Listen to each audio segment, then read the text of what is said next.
Bonsoir à tous, j'espère que vous allez bien. J'avais envie de vous partager une petite vidéo ce soir sur les énergies actuelles, en particulier cette transition très marquée entre deux éclipses. Nous avons eu le 25 mars une pleine lune avec une éclipse lunaire et nous aurons à la nouvelle lune du 8 avril une éclipse solaire. Et au cœur de ces éclipses, qui sont toujours comme des points qui nous pousse à l'octave supérieure de soi, nous avons une grande période de transition. Nous sommes déjà dans une grande période de transition sur la Terre et dans nos vies, et ce passage d'une éclipse à l'autre, j'ai envie de dire, est encore plus marqué de cette idée de transition de soi S minuscule à soi S majuscule. Donc c'est intéressant de ressentir que nous sommes comme dans un tunnel de transformation et que nous allons émerger au mois d'avril avec de nouvelles énergies également qui vont venir ouvrir certaines choses, qui vont dynamiser certaines choses, mais aussi un peu de frein à main bienvenu qui va nous permettre aussi de, comment pourrais-je dire, d'être un peu plus mûr dans les choix qu'on va faire pour pas prendre une énergie comme elle vient sans regarder comment y poser des fondations qui sont claires et solides, pérennes pour la suite de notre voyage. Pour commencer, j'aimerais vraiment attirer votre attention sur cette pleine lune que nous avons eue le 25 mars, l'éclipse qui est en cours et qui s'est montrée ces derniers jours, je trouve, à mettre en lumière des émotions en profondeur, des souvenirs qui peuvent se traduire par des sensations, des impressions, des situations qui ont pu remettre en lumière certains schémas de construction émotionnelle, certaines parties de votre identité, certaines manières de fonctionner, parce que ce qui est en travail, c'est la dissolution progressive de nos constructions identitaires, c'est-à-dire tout ce que j'ai construit de moi dans mes schémas, tout ce que j'ai construit pour faire partie, tout ce que j'ai construit pour être aimé, tout ce que j'ai construit pour être quelqu'un de bien, tout ce que j'ai construit pour ne pas me sentir mal, tout ce que j'ai construit par loyauté, voilà, toutes les constructions que nous avons tous au niveau de notre personnalité qui sont liées par le besoin d'être aimé, par le besoin de reconnaissance, par l'attachement et par la nécessité de correspondre. Comment je pourrais dire, cette construction, elle est chez nous tous, on appelle la construction de troisième dimension. C'est j'ai envie de dire, une projection de soi à l'extérieur de soi, qui est aussi nourrie par nos croyances, qui est aussi nourrie par des structures qui nous rassurent, parce qu'en étant comme ci ou comme ça, on se dit que ça va bien se passer, mais qui nous enferment finalement dans une construction qui n'est pas la vérité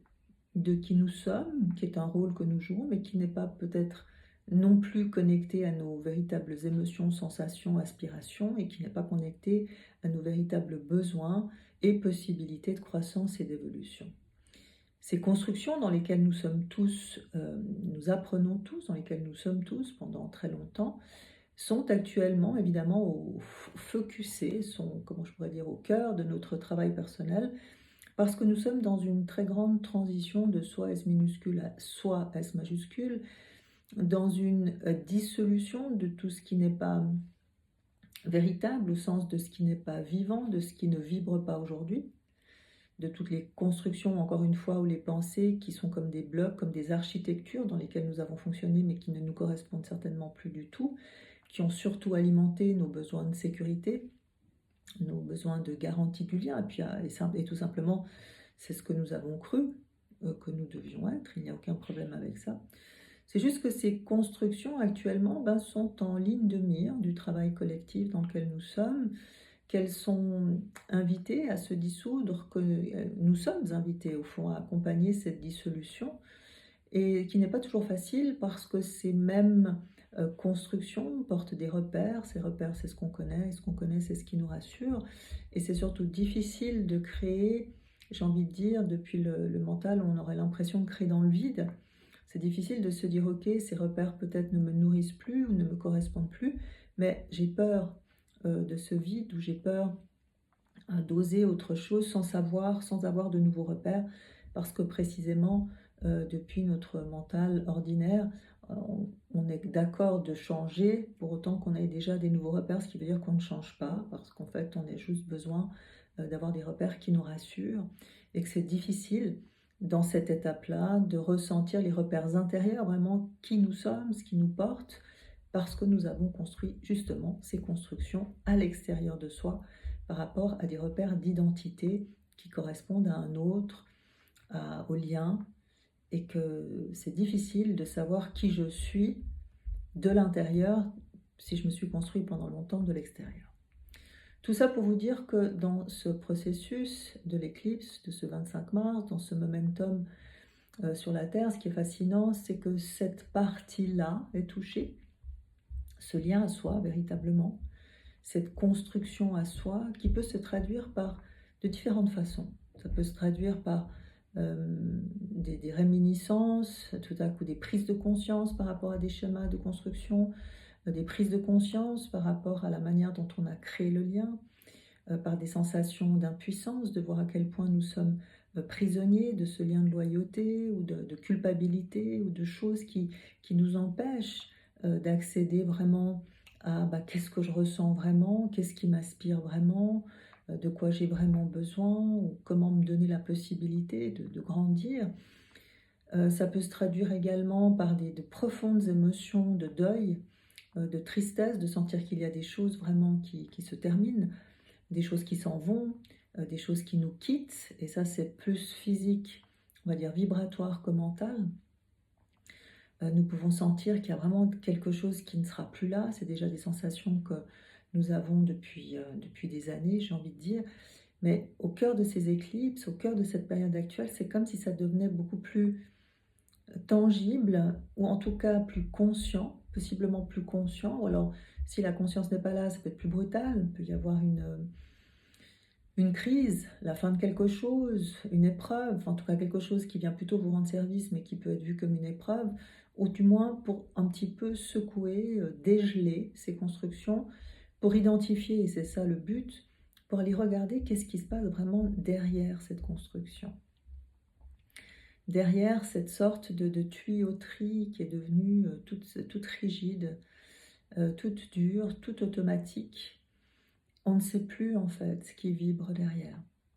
On ne sait plus vraiment ce qu'on ressent. On ne sait plus vraiment ce dont on a besoin. On ne sait plus du tout en fait ce qui nous fait vraiment vibrer. Vibrer au sens qui nous fait ressentir la vie, qui nous fait ressentir le vivant, qui nous fait ressentir de la joie véritable, pas une joie artificielle, qui nous donne de la force, qui nous fait nous sentir nourris et surtout qui nous donne du sens. Toutes ces vibrations-là sont atrophiées quand ce sont nos constructions qui ont pris les commandes. Elles sont, on va dire, comment je pourrais dire, échangées, troquées contre une illusion de sécurité intérieure ou extérieure, contre une illusion de soi, contre une illusion de contrôle. Donc ces constructions, vraiment chez nous tous, elles sont touchées. Plus elles ont déjà été assouplies et conscientisées, plus ça se traduit sous forme émotionnelle, ça se traduit sur quelque chose qui s'en va et qu'on laisse partir. Et puis évidemment, moins elles ont été touchées, plus ça peut être difficile ou rigide parce que ça vient nous attraper de plein fouet. Et ça concerne cette éclipse qui est venue sur notre nœud sud, indépendamment de tout, sans rentrer dans quelque chose d'astrologique, mais dans l'idée que ça concerne vraiment avec quoi nous sommes venus aussi, avec beaucoup de bagages transgénérationnels, karmiques, toutes les mémoires que l'on porte. Il y a vraiment un focus sur ce qui est en travail aujourd'hui. Ce focus correspond, j'ai envie de dire, à tout ce qui est aussi transgénérationnel ou karmique, c'est-à-dire de vécu plus large de cette même situation que vous êtes en train de toucher actuellement. Donc tout ce qui s'invite ces jours, que ce soit à travers des sensations, que ce soit à travers des rêves, que ce soit à travers des prises de conscience, que ce soit à travers des expériences qui soulèvent des choses. Et en soi, peut-être l'expérience est complètement anodine, mais ce qui vient se réveiller est important. C'est tout ça représente de l'information importante de ce qui est en train d'être travaillé, touché, dissous, transformé en vous. Mais c'est toujours difficile dans les périodes de transition, parce que transition veut dire que je suis pas encore assez, j'ai pas encore assez de discernement, je n'ai pas encore assez grandi dans quelque chose justement de plus élevé de moi, qui me permettrait de lire cette information. Donc, il y a de l'information, mais il y a peut-être un problème d'interprétation, mais justement, ne pas interpréter, ça serait encore mieux, parce que peut-être j'y mettrais quelque chose qui n'est pas. Donc, l'invitation, c'est de rester dans l'observation et la disponibilité, de prendre conscience de ce qui est en jeu dans vos vies. Rien n'est anodin dans ce qui arrive aujourd'hui. Tout raconte exactement l'espace qui est en travail. Et de pouvoir y mettre juste de la présence, de la conscience, et quelque part garder cette information au chaud, parce qu'elle dit, voilà, regarde ce qui est en train de se passer, ou regarde ce qui a besoin de se dissoudre, ou regarde les constructions dans lesquelles tu es bloqué,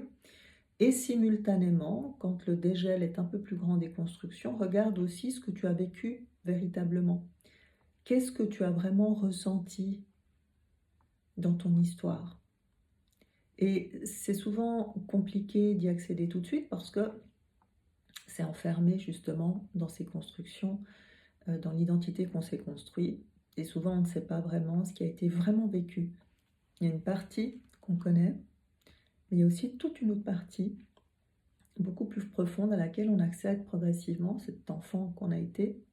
dans ce que cet enfant a vraiment ressenti, dans ce que cet enfant a vraiment emmagasiné, dans ce que cet enfant a vraiment capté, qui n'est pas forcément toujours de la souffrance et de la douleur, qui est aussi de multiples informations, de prise de conscience, de lecture de l'autre, qui se passaient en même temps que cet enfant vivait la construction de son lien avec la famille.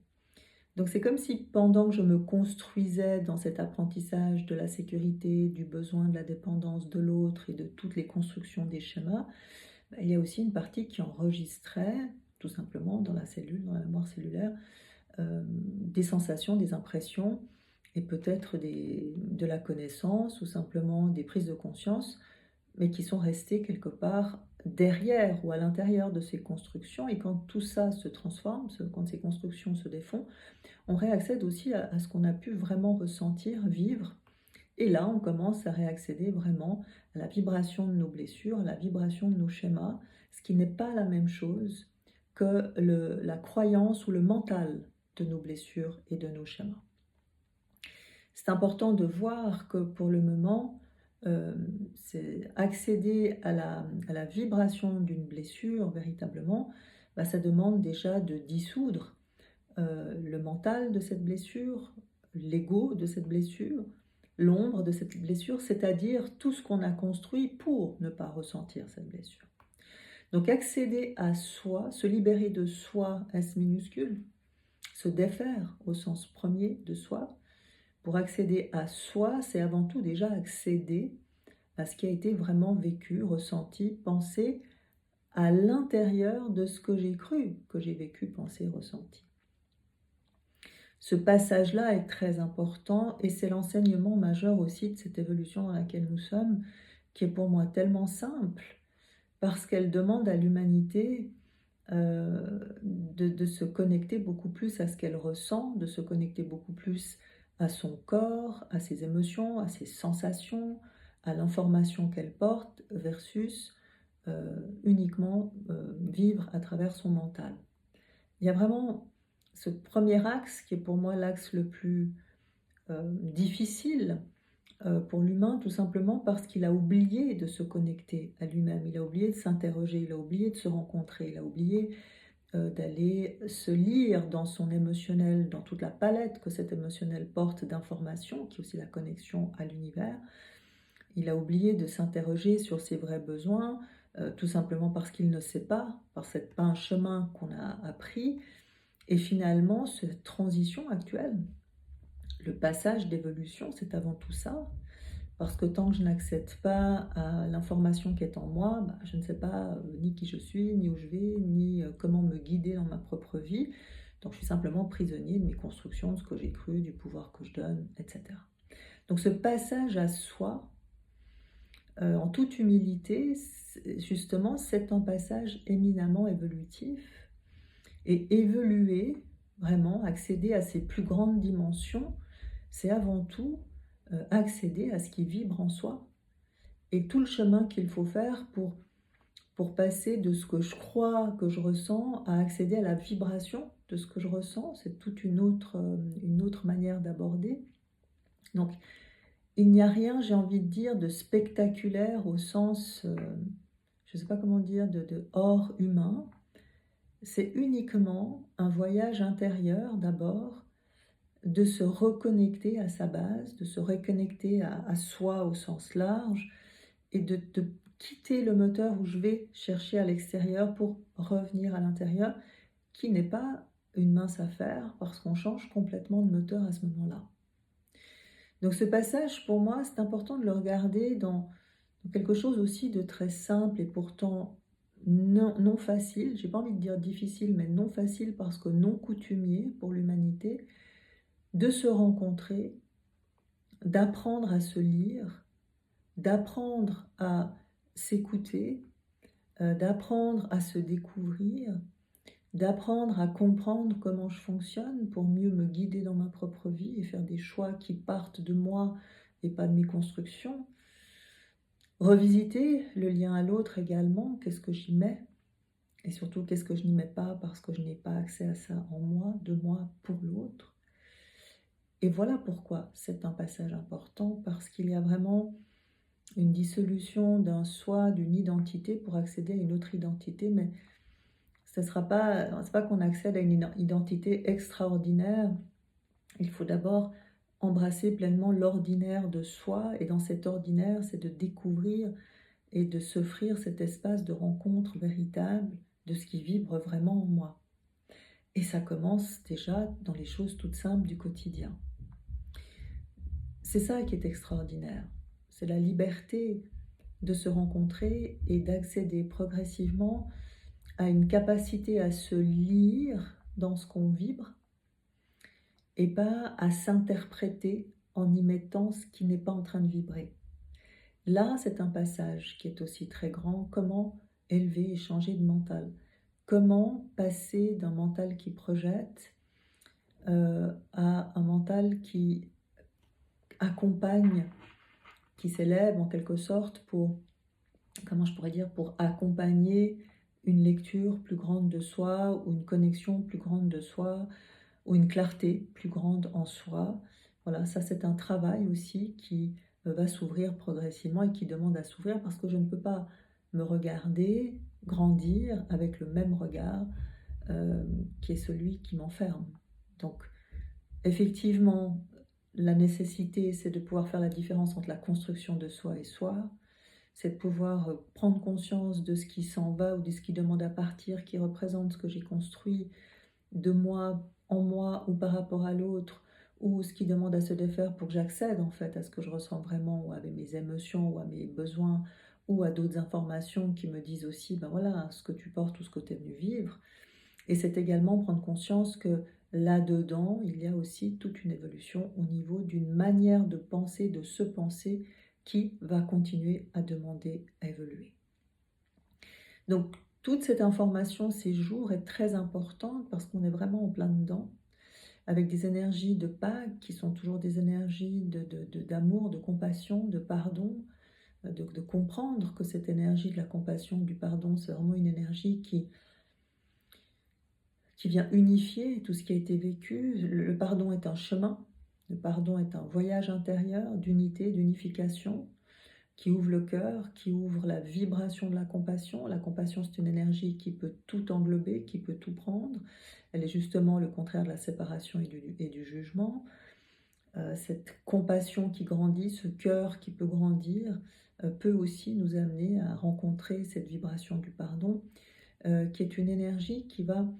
dissoudre et libérer ce qui en soi reste attaché, j'ai envie de dire, dans la dualité à ce qui a été vécu. Qu'est-ce que ça veut dire? Ça veut dire on reste attaché à ce qu'on a vécu pour mille raisons, parce qu'on n'a pas accepté, parce qu'on n'a pas compris, parce qu'on a encore des émotions qui ne sont pas allées au bout, parce qu'on a encore de l'espoir, parce qu'on a encore des attentes, et c'est absolument normal. C'est de comprendre que nous sommes tous remplis de dossiers inachevés, de cette vie et d'autres vies, et que ces dossiers, à un moment donné, ils vont remonter à la surface, pas pour nous embêter, mais pour nous offrir le choix. Quel est le choix que tu t'accordes, qu'est-ce que tu choisis, quel est le chemin aujourd'hui que tu décides de te dessiner. Mais je ne peux pas faire de choix si je n'ai pas le choix. C'est ça, il faut pouvoir avoir l'alternative, j'ai envie de dire, pour pouvoir faire qu'un choix soit valable et que ça ne soit pas juste un choix par défaut. Donc ces énergies christiques sont très puissantes et très belles, euh, j'ai envie de dire, à laisser pénétrer pour profiter de ce momentum également, pour vouloir faire la paix, pour voir ce qui est difficile à lâcher ou pour lâcher définitivement. Et puis dans ce qu'on doit lâcher ou ce qui est à lâcher ou ce qui est en train de se lâcher définitivement dans une période aussi puissante, c'est aussi accepter à un moment donné que c'est fini et de faire le deuil jusqu'au bout. Parce que malgré tout, on reste toujours un peu dans l'espoir où quelque chose de soi reste attaché, ou quelque chose de l'autre ou d'une situation reste attaché. Et dans cette période, c'est important de pouvoir laisser tout se détacher, vraiment pour faire de la place à de nouveaux types d'expériences, à de nouvelles possibilités de soi et à un tout nouveau décor. Et ce tout nouveau décor va nous être proposé dans cette éclipse pour moi du 8 avril. On va voir ce que c'est, je pourrais seulement vous en parler quand elle sera active et qu'on pourra la ressentir. Mais dans ce qu'elle propose, ou en tout cas dans ce qu'elle ouvre, c'est justement le nouveau décor. C'est justement créer sa guérison, créer ses possibilités, se créer un nouveau décor, de nouvelles possibilités. Et ce mouvement-là qui est très fort, donc c'est comme si là on est un petit peu en bas de la vague, c'est-à-dire on est plutôt en train de regarder dans les coulisses de ce qui doit se détacher, de ce qui doit guérir, de ce qui doit se transformer, surtout de ce qu'on laisse au fond, de ces dossiers qu'on va laisser définitivement, sans les garder aux choses, sans mettre de l'espoir ou de l'attente. On clôt définitivement certaines choses, accepter de vivre pleinement le deuil, voilà, toute cette fin. Voilà, qui est très marquée, elle va faire de la place pour un nouveau décor, chaque fois redéfini, redessiné, et de plus en plus cette année, les années qui viennent, une ouverture à quelque chose de nouveau et de puissant. On va avoir des conjonctions en avril aussi qu'on attend avec impatience, voir ce que ça va donner, l'accélération d'un mouvement, de la puissance, du changement et de l'amplification sur tout ce qui est en cours, sur tout ce qu'on va, comment dire, valoriser, ce qu'on va mettre en lumière, tout ce qui va, enfin, ce sur quoi on va porter notre attention, on va recevoir une énergie décuplée, beaucoup plus puissante. Donc c'est, voilà, chacun devra regarder. Personne n'en a pas encore vécu cette situation à l'heure actuelle, ces conjonctions, on les découvre à mesure, mais ça nous ouvre des portes incroyables. Donc j'ai envie de dire que de savoir qu'il va y avoir une poussée comme ça vers notre chemin intérieur, vers le chemin de la destinée, une poussée à honorer vraiment de nouvelles parts de soi, de nouvelles expériences, de nouveaux décors. C'est un moteur pour bien regarder là ces jours, ce qui s'arrête, ce qui s'éteint, de ne pas avoir de regret de laisser partir quoi que ce soit, parce que le temps est révolu pour beaucoup, beaucoup d'expériences et beaucoup de parts de soi. Donc cette énergie qui va derrière ça, on n'y est pas encore, mais qui va nous pousser, qui va nous faire basculer plutôt sur ce qui nous appelle, sur ce qui demande, encore une fois, à émerger de soi, d'un soi plus grand. C'est comme si on disait oui, on laisse la porte grande ouverte à des possibilités de soi peut-être qu'on ne connaît pas, à des envies, à des aspirations. Mais pour ça, on ne doit pas étouffer dans l'œuf toute idée, toute inspiration qui pourrait venir en cassant déjà, ah non mais c'est pas possible, ah non mais c'est... On vous demande là sur ce mouvement vraiment d'être complètement ouvert et disponible à tout ce qui pourrait apparaître de vous et voir le mettre quelque part sur une feuille, de vous laisser inspirer, je sais pas, vous tombez sur une vidéo, vous tombez sur un film, vous dites waouh, ça m'inspire, j'aimerais beaucoup vivre ça, ben voilà, ça fait partie de ça, de toute idée qui pourrait vous traverser, de toute envie, encore une fois, même si ça vous paraît complètement incongru, il va y avoir un foisonnement au niveau vraiment d'une inspiration très très forte. Il va y avoir donc ces énergies qui vont pousser à partir de là, donc c'est intéressant, regardez ce qui est mis en lumière, regardez, alors pour cette fois plutôt ce qui demande à grandir dans votre vie, ce qui demande de nouvelles possibilités, de nouvelles perspectives, et elles seront d'autant plus j'ai envie de dire, ressenti que vous aurez laissé aussi des choses se terminer en vous. Donc c'est une bascule très intéressante entre ce qui se termine et ces nouveaux décors qui se mettent en place, avec une accélération vibratoire au mois d'avril bah, qu'on attend tous de voir comment elle va s'activer. Regardez chez vous comment ça peut s'activer. Soyez votre propre, j'ai envie de dire, voyageur et soyez votre propre écrivain par rapport à ça. Et maintenant, il y a deux choses qui, moi, me plaisent beaucoup, même si c'est pas toujours plaisant selon comment on voit les choses. Nous avons deux aspects, et encore une fois, c'est pas pour décortiquer l'astrologie, parce que je ne suis pas astrologue, mais c'est pour juste, c'est comme ça, donc j'ai une relation au ciel qui est très intuitif. Mais il va y avoir cette peut-être ouverture, expansion, possibilité, et simultanément, il y a une intention, j'ai envie de dire, de vraiment révolutionner notre mental. Pour moi, je le vois avec planète Mercure qui va être rétrograde pendant tout le mois d'avril. Et c'est toujours, de ce que j'ai observé, une extraordinaire opportunité à devoir trouver des alternatives dans la manière de voir les choses, des alternatives dans... on ne peut plus penser de la même manière. Et ces périodes sont toujours des extraordinaires possibilités de se dire comment est-ce que je pourrais penser autrement pour faire vibrer ma vie autrement. Voilà, pour être dans un résumé, mais d'une idée que j'aimerais vous partager. C'est parce qu'on pourrait dire, tiens, comme je fais d'habitude, ou ce que je fais d'habitude, ça se passe pas comme je voudrais. Eh bien justement, c'est parce que ça ne doit plus se passer comme d'habitude. On doit s'ouvrir à quelque chose de différent et tout passe par la pensée. Et cette pensée 3D, nos habitudes à penser, nos automatismes à penser, nos croyances, sclérosent complètement nos possibilités de créativité, nous enferment avant même qu'on ait eu le temps de se retourner dans du vieux, dans du connu, mais dans du vieux qui n'est pas évolutif, dans du vieux qui est cloisonné. Donc il y a une invitation véritablement à se servir de toute forme d'impuissance qu'on pourrait ressentir pour s'arrêter et se dire, mais au fond, comment est-ce que... Il faut que je pense différemment. Je dois m'offrir une pensée plus nouvelle, plus libre, je ne sais pas comment dire. Je dois mettre de la lumière et de la conscience sur ma manière de me penser ou de penser ou des croyances que je peux véhiculer. Et la deuxième chose, c'est qu'il y a un peu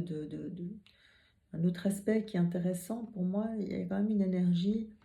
qui va un peu comme un frein à main, un petit peu de sable dans le rouage, et que je trouve très intéressant parce que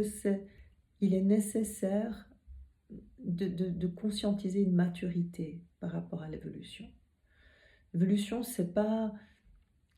L'évolution, c'est d'abord se rencontrer, grandir dans le cœur, apprendre à créer un lien autonome et véritable avec soi, pour ensuite en créer un évidemment aussi avec l'autre et de la générer des choses plus intéressantes que d'être tous toxiques et s'enfermer dans ces schémas et de se posséder et autres. Donc c'est déjà énorme de pouvoir assainir, grandir dans le lien à soi, dans tout ce que ça implique, dans le changement de regard, dans la paix, dans le pardon, enfin tout ce qu'un chemin véritable de croissance demande. Mais c'est aussi intéressant de se dire que dans cette expansion ou dans ce voyage intérieur, c'est la maturité émotionnelle qui va permettre l'accès vraiment à des dimensions plus grandes de soi, à son âme et à toute une évolution importante. Ça n'est pas en ayant plus de connaissances, mais c'est en ayant d'abord plus de construction et de stabilité intérieure dans tout ce que j'ai évoqué. C'est en ayant surtout beaucoup plus d'humilité, de savoir que c'est un chemin qui n'est pas facile, parce qu'il demande de renoncer aussi à beaucoup d'illusions spirituelles. C'est surtout c'est là-dessus que ça va se travailler, ou d'ego spirituel, pour aller dans quelque chose de très simple, apprendre à aimer et commencer par s'aimer. Et rien que là on est déjà dans une évolution plus, parce que depuis cette vibration du cœur, depuis la vibration de l'unité, toutes les autres dimensions peuvent pousser. Mais dans la dualité, il n'y a que l'ego qui pousse. Un ego tridimensionnel, c'est-à-dire qu'un ego séparé. Après, vous pouvez avoir un ego unifié, mais ça, je ne vais pas en parler dans cette vidéo. Donc, c'est comprendre à quel point cette construction du lien à soi, qui semblerait le b.a.-ba, mais qui n'en est pas un, puisque l'humain n'est pas construit, est la base d'une maturité émotionnelle qui va vous permettre de grandir aussi dans de la sagesse, dans de l'humilité, dans du discernement, dans du renoncement à ce qui brille, j'ai envie de dire, juste pour que l'ego brille. Et là, on a une vraie construction spirituelle, on a une vraie construction d'un soi, S majuscule, mature. Et cette maturité, elle est aussi l'inconfort qu'on peut ressentir quand on doit apprendre à laisser les choses mûrir, à ne pas tout obtenir, parce que dès qu'on est dans le besoin d'obtenir un résultat, on n'est pas du tout dans la maturité spirituelle, on est simplement dans un moteur d'ego, tout simplement, qui n'est ni bien ni pas bien, c'est juste que ça n'est pas de la sagesse ni de la maturité. Et que la croissance intérieure, et surtout la croissance pour accéder à soi, S majuscule, est une construction du dedans, d'un tronc qui se consolide, d'une maturité émotionnelle, d'une prise de responsabilité de sa propre croissance. Et si je peux prendre la responsabilité de ma croissance, ça veut dire que je peux prendre aussi la responsabilité de mon histoire, prendre la responsabilité de ce que j'ai choisi de vivre, et à partir de là, prendre la responsabilité de créer ma vie, de me créer autrement que ce que j'ai connu si ça ne me convient pas, mais surtout en n'étant pas une victime de ma propre vie. Donc vous voyez, ce sont des axes très importants, mais ce que j'aime dans ce que certains pourraient ressentir comme des limitations ou du sable dans le rouage, c'est au contraire une nécessité de bien réfléchir, de bien sentir, de bien poser les choses et de grandir en sagesse et en maturité, parce que si on ne grandit pas dans des fondations solides, tout ce qui va se construire ne sera pas pérenne. Ça veut dire ça va, comment dire, se dissoudre, ça va s'effondrer à la première contrariété, ça va s'effondrer dès que ça ne sera pas comme ça nous convient. Donc c'est là on voit, est-ce que c'est mon ego, mon besoin d'avoir, d'obtenir, de réussir qui est aux commandes, ou est-ce que c'est véritablement progressivement mon âme à laquelle je donne les commandes, qui demande que moi, en tant que personnalité, je devienne l'artisan, ou je devienne comment est-ce qu'on pourrait dire, l'accompagnant de mon âme plus adapté. Je dois grandir si je veux accompagner l'évolution que je porte. Je ne peux pas rester un petit enfant dans la dualité qui fait des caprices quand ça ne se passe pas comme il ou elle veut, et qui va chercher de la connaissance pour briller et pas une véritable connaissance intérieure pour devenir ce qu'il porte. Voilà, la démarche n'est pas du tout la même. Donc voilà, servez-vous de cette période de transition, d'éclipse, pour vraiment vous rendre disponible à observer tout ce que je vous ai raconté. Regardez comment ça vous parle, regardez comment ça s'invite dans vos vies. Et si je peux vous donner un conseil du moment, de simplement prendre toute cette information sans rien vouloir en faire, justement, parce qu'elle est précieuse, et de vouloir en faire quelque chose aujourd'hui, en pleine période d'éclipse, quelque part, ça serait la dénaturer ou l'abîmer par une pensée qui n'est pas assez élevée pour la prendre comme elle est. Voilà. Je vous remercie pour votre attention et je vous souhaite de très belles fêtes de Pâques. Merci.